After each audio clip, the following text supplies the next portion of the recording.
So this slide can be found in that last slide set, and I'm not going to go through in depth about explaining the depolarization process, but what I think is important, what I want to do is compare and contrast this, which is a triggered depolarization, with the pacemaker cell, which was the naturally leaky myocyte.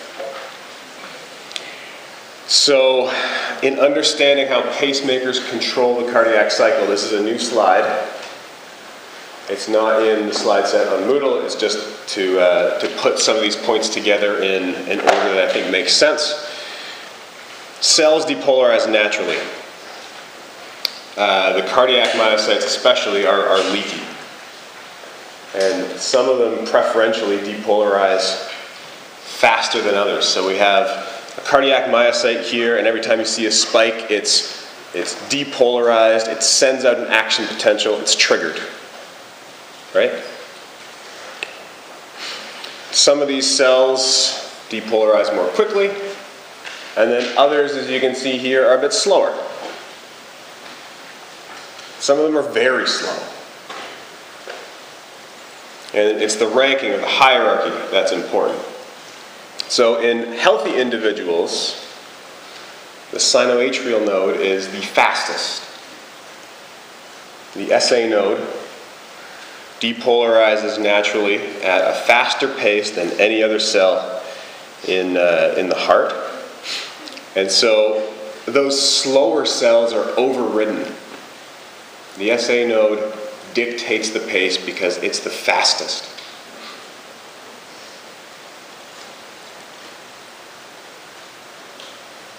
The SA node dictates the pace because it's the fastest. So all of the other cells that would have a rhythm, they're interrupted.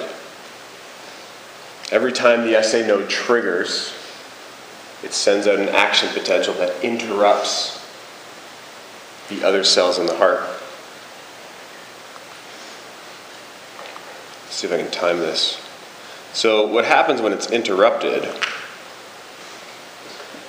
those slower depolarizing myocytes, cardiac myocytes, end up having this forced depolarization that we just looked at in the first slide I showed you today. The SA node triggers depolarization in those cells. So their intrinsic rate, the rate that they would depolarize at, doesn't matter. The SA node triggers them to depolarize. And it's in this way that we make sure the heartbeat is organized. That there is an ordered rhythm and sequence to the events in the heart. We don't want many different pacemakers. We want one, and we want the rest of the heart to follow suit. That's the only way that we can ensure sequential depolarization, sequential contraction, and then pumping of blood in one direction. And the reason that we can have that ordered sequence is because of the refractory period. I mentioned that on the last slide, the end of last class. Once the cells are depolarized, they can't be triggered again until they're repolarized. But during the depolarization, they can't be triggered again. There can't be multiple rhythms. And so this is how we ensure that the signal gets transmitted in sequence. So it might look something like this. If you have your schematic of the heart and you know the landmarks, you have the action potential originating up here from the SA node. I've highlighted it in green, and I'll show you the depolarization in yellow that spreads through the conduction system all the way around the apex of the heart, the ventricle walls, causing contraction. And every time the SA node contracts, every time the SA node depolarizes, that flow of action potentials occur, that sequence occurs. depolarization, and then the conduits, the conduction system, is the pathway that sends that signal out. And we try to do it in a nice organized manner. So we have progressive sequential contraction.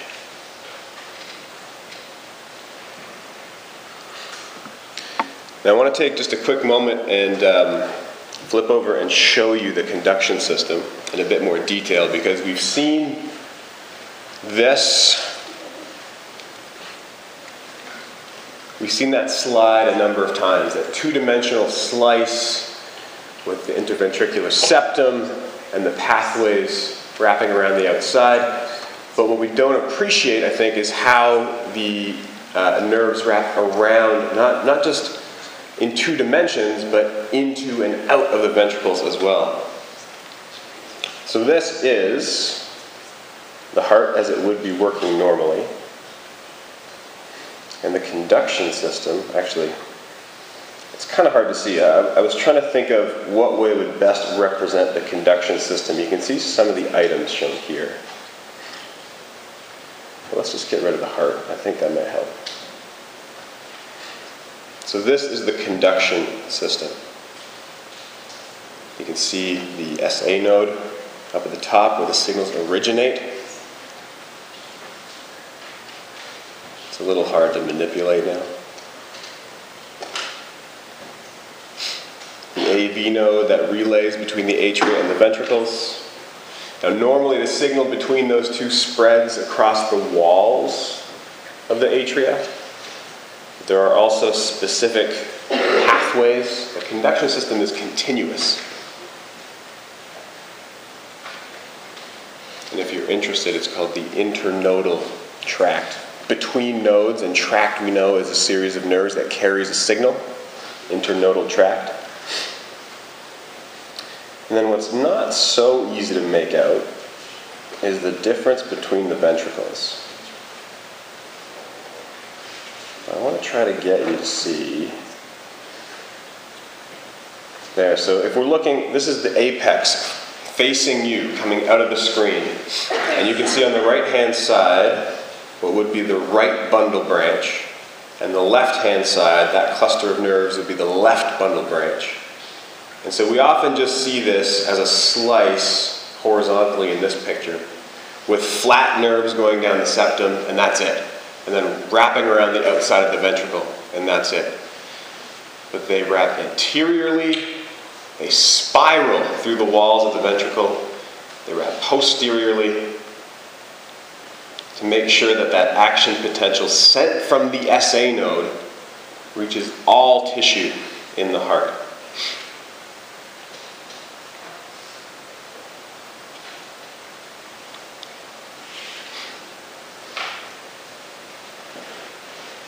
Let's see if, so you can see it here. Get rid of some of the wall of the heart. You can see how the Purkinje fibers now spread throughout the ventricle to try to initiate contraction in all of the aspects of the ventricle at the same time. So uniform spread of that signal to ensure uniform contraction and organized pumping of the heart. So a little hard to see, I suppose. But.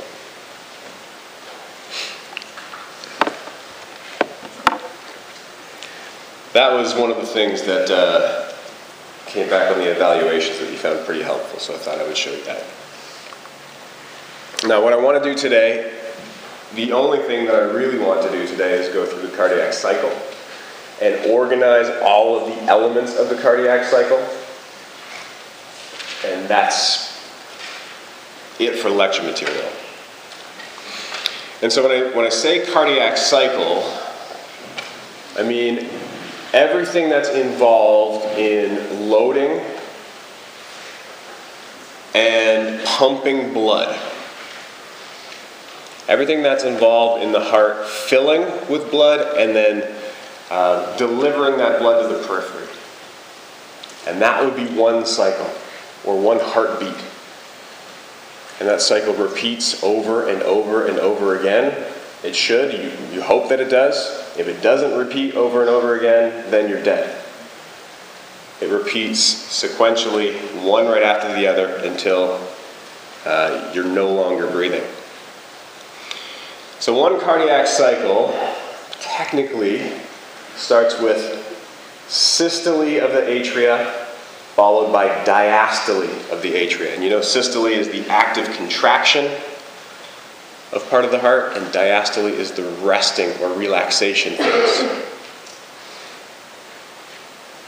And that's followed immediately by systole and diastole of the ventricles. But we often think not in terms of contraction and relaxation of each half of the heart. We tend to call systole everything where the heart is active. So contraction of the atria and contraction of the ventricles, that entire phase, we consider that systole at the whole heart level. And then diastole is the time between contractions, where there is no active contraction, where the heart is resting. So overall, systole refers to contraction of the heart, which includes both contraction of the atria and contraction of the ventricles.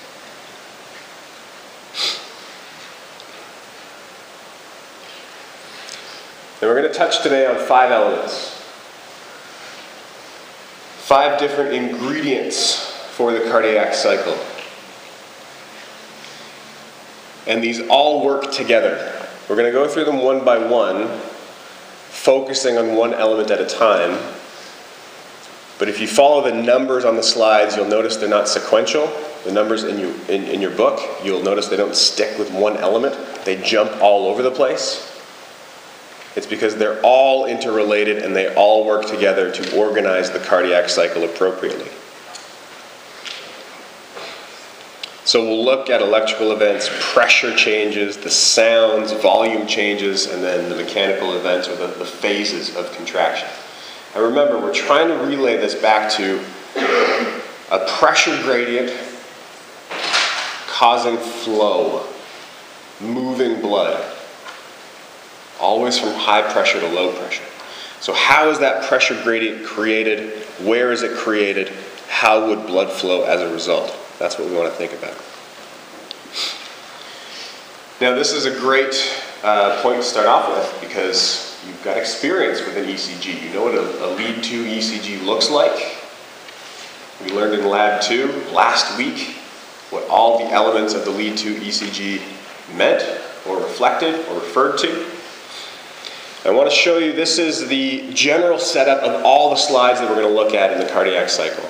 So there's these blue, pink, purple phases, and they're all lined up the same way. And if I were to overlay the SA node beating over top, this is what it would look like. You can see the SA node depolarizing. And I'll show you how that lines up in each phase with the elements of the cardiac cycle. But this pink and purple phase is what we would collectively call systole, the active phase of the heart. And the blue phase, the light blue phase there, would be diastole, the relaxation period, the rest period where the heart's not contracting. Even though it breaks it down into atrial systole and ventricular systole, when we think at the whole heart level of systole and diastole, this is how we separate them. And combined, these two together make up one cardiac cycle. So all of the events in one cardiac cycle will be held in these middle 3 bands. And then the bands bordering those two are the previous and the next cardiac cycle, respectively, just to show you how one leads into the other. But one cardiac cycle is held in the middle.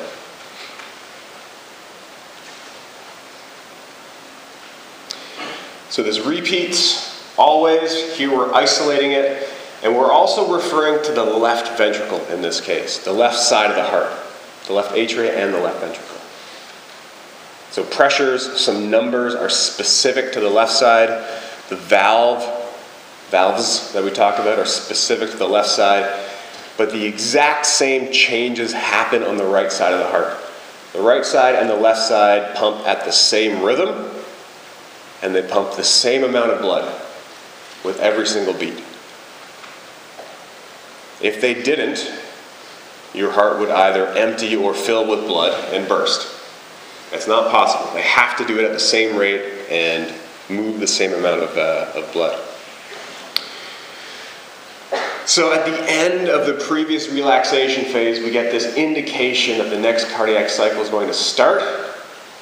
The SA node is depolarized. The SA node has depolarized, and it's initiating the P wave, which we know is depolarization of the atria. SA node first, and that spreads to the atria. As that signal gets carried through, that action potential causes contraction. Right? That action potential causes contraction. That signal spreads through the walls of the atria to the AV node, and that's relayed to the ventricles, where we see this large, notable, remarkable construct on this ECG trace, the QRS complex, which you remember is indicative of ventricular depolarization. And so at the end of atrial systole, that signal is being sent through to the ventricles to activate them. Notice it's a little bit in advance of this phase where the ventricle is actually activated. And as the ventricle contracts and enters its active phase, contraction we know occurs. The ventricle contracts and then relaxes. And as it relaxes, the T wave indicates repolarization of the ventricles. They're ready to accept another incoming action potential at any point then during the relaxation period. And in a normal, healthy individual sitting at rest, this is fairly long. Might be 2/3 of the entire cardiac cycle, but it can shorten as you move to exercise. So we have an idea of what the P wave means, the QRS complex, the T wave. We're not going into too much detail here today about it.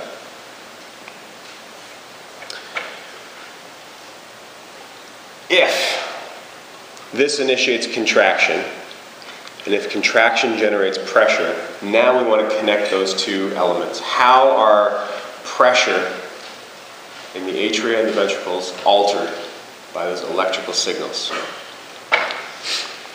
So leading into each cardiac cycle, SA node triggers first and sets off all of these events.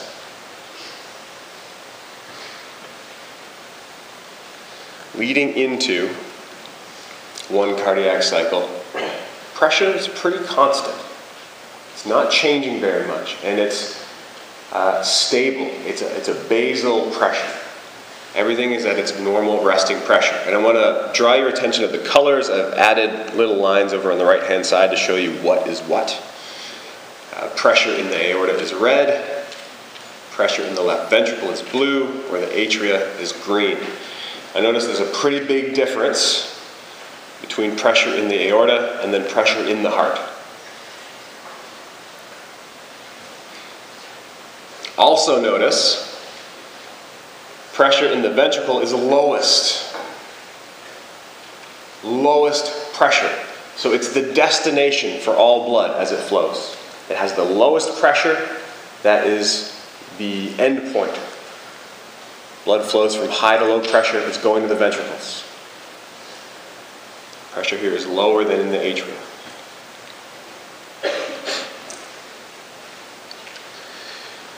So at the end of the relaxation period, nothing really interesting is happening. But as the atria enter systole and start to contract, we know contraction of the atria tries to squeeze the blood. There's pressure generated, and we see a blip. We only see a blip at the bottom of the screen, though.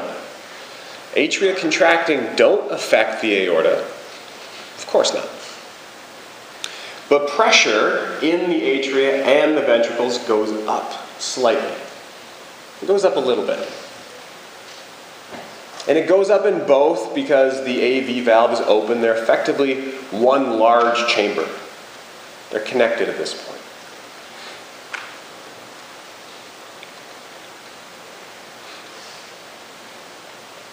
And then just as this cycle ends, we start to see some fun stuff. The atria contract, pressure jumps a little bit, and in very close succession, that signal is traveling through the AV node now, the ventricles begin to contract. And as soon as that happens, the ventricles are powerful. The muscle mass is large compared to the atria. So they can generate a lot of pressure. And it's almost instantaneous. As soon as the ventricles contract, the pressure inside the ventricles jumps. And so blood wants to escape. It tries to push its way back out to the atrium, but it can't. The valve closes. You see that highlighted here, the bicuspid valve, the mitral valve closes, and pressure skyrockets. The blue line is steep. And even notice, atrial pressure goes up a little bit too, just from the sheer mechanical force of the heart squeezing.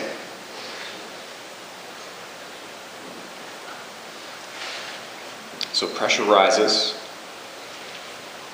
And there's no other effect until we reach this critical threshold when pressure in the ventricles matches and exceeds pressure in the aorta.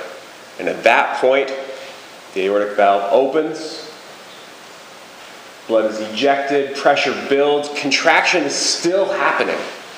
The ventricles don't stop at this point. They're still contracting. They only stop at the plateau, near the plateau.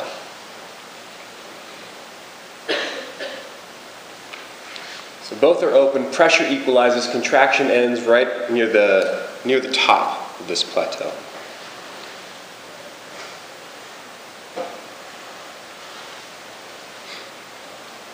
And as that signal subsides, the contraction starts to end, pressure starts to drop. We see a little bit of that here. Pressure starts to drop as contraction comes to a close. Then as the ventricles continue to relax, there's no more force being developed. Pressure does not continue to rise. It drops and drops and drops until one important point where, excuse me, I should start to block it. At one point where the ventricular pressure drops far enough, blood in the aorta tries to rush back in, and in doing so, catches the cusps of the semilunar valve. Remember, little pockets, little half parachutes? They catch the blood as it tries to rush back into the ventricle. And that catch, that rebound, that pressure as blood hits the semilunar valve is what causes this dicrotic notch or dicrotic wave. There's a little bounce in pressure. And this is simply due to blood trying to rush back into the ventricles, but it gets stopped.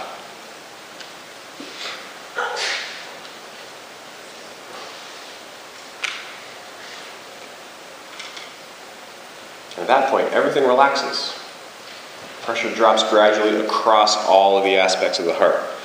The aortic pressure starts to drop. There's a sharp drop in ventricular pressure as those fibers elongate.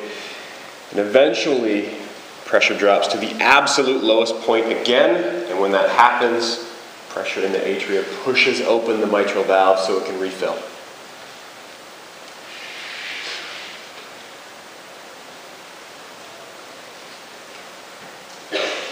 Appreciate while we're on this slide, the ventricles go from the absolute lowest pressure in the cardiovascular system to the absolute highest pressure in the cardiovascular system.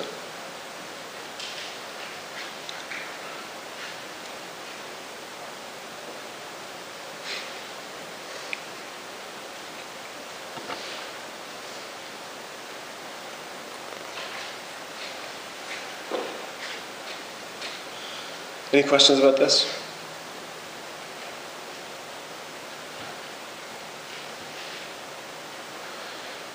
Notice valves opening and closing when there's a pressure differential.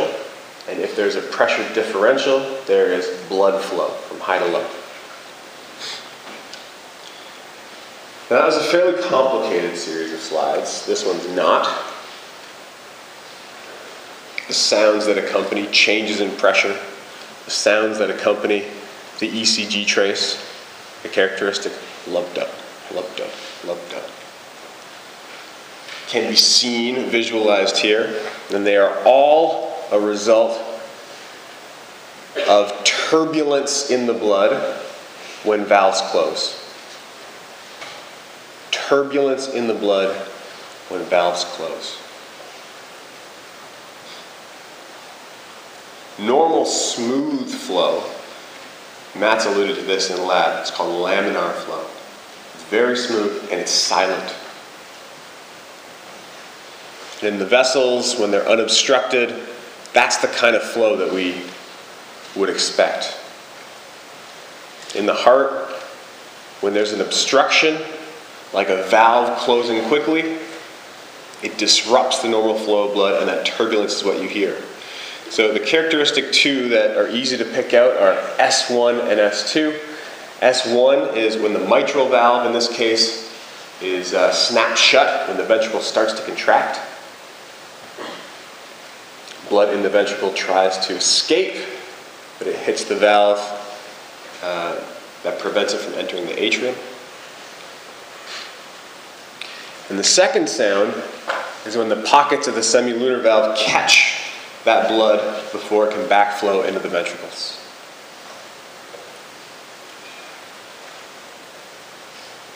Turbulence in the aorta as that blood rushes back, is stopped, spins and twirls, and has to find another way out. That other way happens to be the systemic circulation, which is really good for us. There is some sound that theoretically can be heard as valves open, but it pales in comparison to the forced closing of valves. And on this figure, if you're confused by these little red circles, don't worry, I was too. Those are meant to indicate where you can best hear the sound on the chest of the person if you're using a stethoscope. It's not directly over top of the valve because it's in the direction of where the blood is being diverted back to. It's the direction where the sound waves are pushed after the valve closes. I suppose that's not so important. What's important is mitral valve closing causes S1, semilunar valve closing causes S2.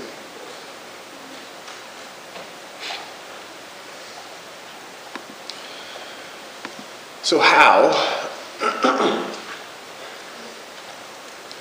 do these changes in pressure result in changes in volume? Right, and as before, the SA node initiates the cardiac cycle, and the previous relaxation period is quite boring. No major changes occurring. In actual fact, at the end of the relaxation period, the ventricle is pretty much full. The volume you're looking at here is the result of just passive filling. Blood dribbles down into the ventricles, fills the ventricles up, and this is the volume that you're looking at. At the end of the relaxation period, passive filling has occurred, and there's no large changes in volume until the atria contract and push a little bit more in.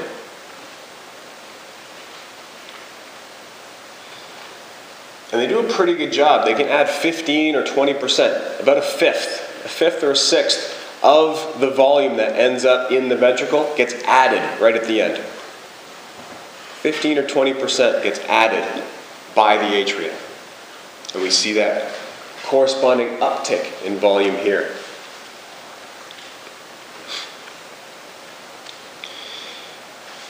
The end, this plateau, is what we call end diastolic volume. The volume right before the ventricles contract. The volume available to be pumped to the body. End diastolic volume.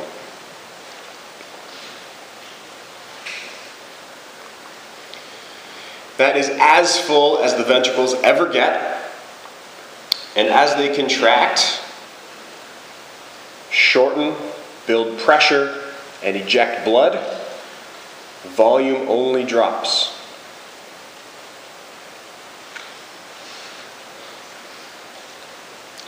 Notice it only starts to drop as we pass this line. Do you remember what this line represented when we were on the pressure slide? It's in the middle of the purple rectangle. It's not two different phases. Anyone remember what that vertical line was? Got an idea? Pardon me? Absolutely. When the pressure in the ventricle equals the pressure in the aorta, and then exceeds the pressure in the aorta, that's the only time the aortic valve opens, and blood can only be ejected when the aortic valve is open. If it's closed, it can't get out.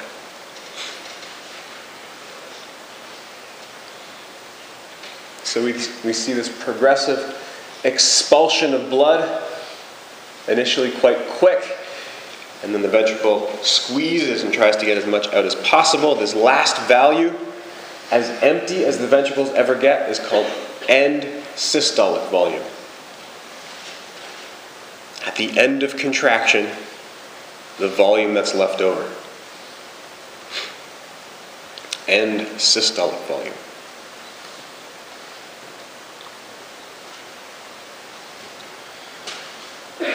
So at the end of diastole, the ventricles are full. At the end of systole, the ventricles are less full. Notice they're not empty. They only expel 60% of the blood contained within the ventricle. Only about 60% gets pushed out. Some of it stays in the ventricle. Not all of it is expelled.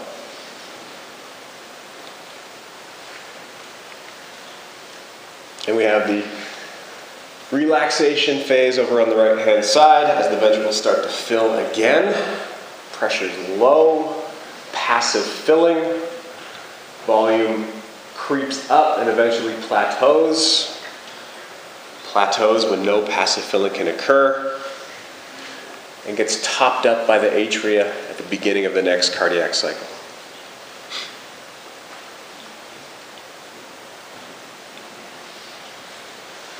What will come up next week that I want to point out to you here is a calculation we can make called stroke volume. Stroke volume is simply how much blood was expelled. How much blood was pushed out of the heart during that one beat.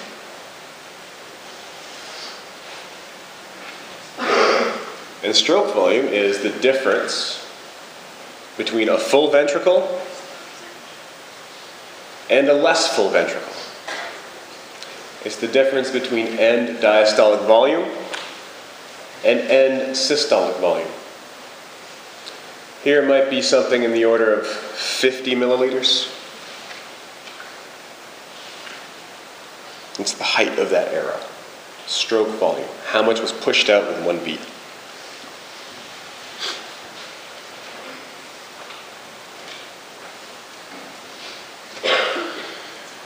Now let's round out our discussion briefly This first phase we saw was characterized by initially a P wave, depolarization of the atria. There was a brief uptick in volume as the atria contracted. This is atrial contraction, this pink rectangle, and the atria contracted at the start of the cardiac cycle. The little sliver, oh yeah, about there. The little sliver that I pointed out to you on that last slide, when the ventricle contracts, closes the mitral valve, but pressure is not yet large enough to push blood out, is what we call isovolumetric contraction. Let's break that down. Isovolumetric contraction. Iso meaning stable, no change. Volumetric. Volume, no change in volume. Contraction, of course, contraction. Isovolumetric contraction, no change in volume during contraction. That's only because the pressure in this phase is between the atria on one side and the aorta on the other. The pressure is too big to allow flow back into the atria, and it's not big enough to push it out into the aorta. It's in no man's land, in the middle. But when we reach aortic pressure, we get ejection. Blood is expelled from the heart. It's pushed out. The pressure is large enough to create a gradient. Volume starts to drop. We eventually push out however much we're going to expel during ventricular ejection.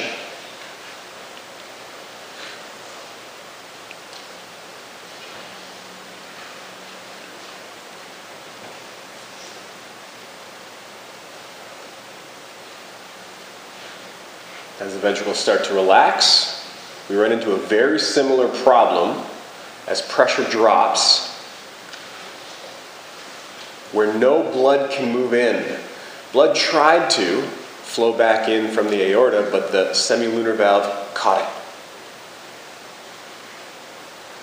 Pressure's again in that no man's land. This is isovolumetric relaxation. No change in volume during relaxation. Pressure in the ventricle here is not low enough to allow filling from the atrium. So the muscle relaxes and relaxes. Imagine taking your clenched fist, and instead of dropping the presenter tool, I'm just going to not clench. That's isovolumetric relaxation. But as I continue to relax and pressure drops enough, I'll drop the pointer. The ventricle is relaxed, the AV valve is open, and the ventricle starts to fill. Ventricular filling occurs here before the start of another cardiac cycle and the next phase of atrial contraction.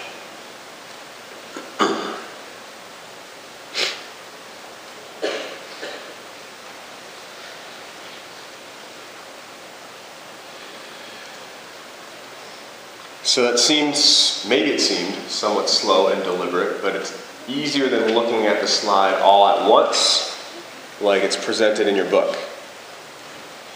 And now, seeing it here, maybe it makes sense why the columns were arranged the way they were, and the colors the way they were. Here you can see the relationship between all of the factors that we talked about. And now you could walk through from number 1 to number 2 to number 3 and see that as the atria depolarize,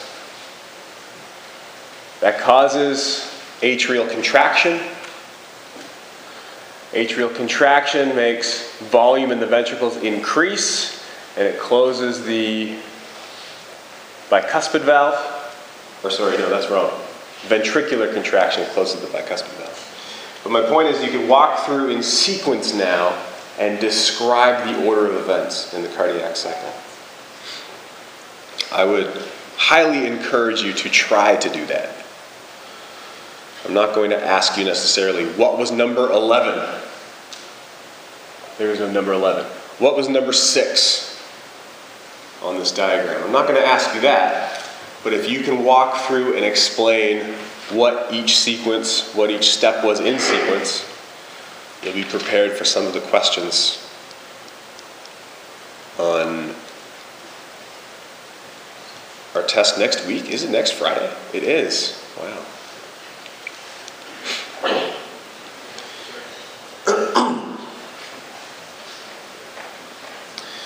This diagram together is one that's very commonly used in cardiovascular physiology called the Wiggers Diagram, relaying all of the events in the heart in sequence. And you can see it shown here as the heart beats, how pressure and volume and sound and electrical activity change.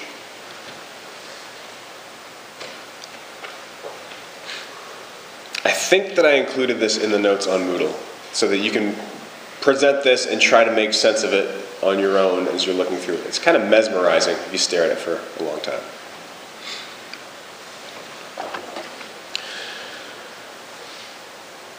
Okay, I got an error when I was starting the presentation that some of these slides might not work, but let's try it. This is a debrief.